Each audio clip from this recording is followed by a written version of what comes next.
Hi, I'm Roger Blake, the Executive Director of the California Interscholastic Federation. I'd like to thank you for joining us on this short webinar today on a very important subject that can have a large fiscal impact on your school districts.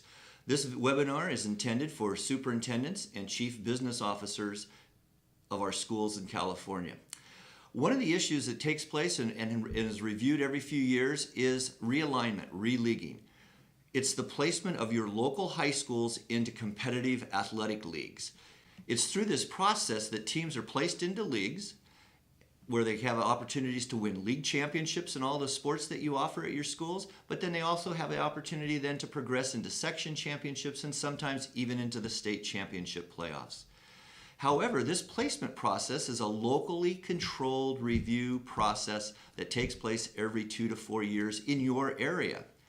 Why this is important for a superintendent or a business official in your school district? Because the placement of your schools can have an impact, especially on your athletic budget and your transportation budget. This process of realignment, re-leaguing, is controlled at the lowest, closest level to your school sites, at the local level. Each of our 10 sections have rules and regulations in their books, be it the blue book, the orange book, yellow. Every section has a process in place to help guide this realignment process.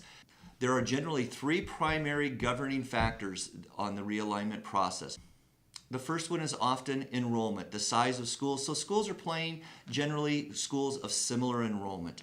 The second one is the strength of their athletic programs, so that schools are playing on a competitive level with teams equal to them. And that often sometimes overshadows the size of enrollment, because very small schools can be very powerful and play at a much higher level than schools with larger enrollments. And then the third one, and the important part for school district officials, is geography. These 3 factors are just some of the issues that are being considered when this realignment process takes place at your local level. This realignment procedure is about to begin in your local areas. What's very important for school business officials and school leaders right now is they should be communicating with their principals at their school sites so that you're informed and involved in this process. Why is it important that a school official at the district office is involved in this process?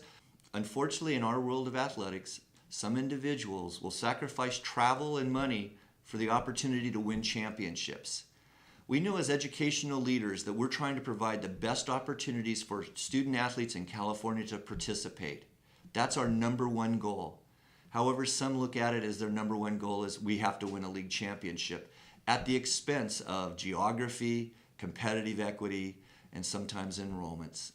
We ask that you communicate with your principals so that they understand your district philosophy about what is the most important aspect of competitive education-based athletics, and it should be participation opportunities for our student athletes.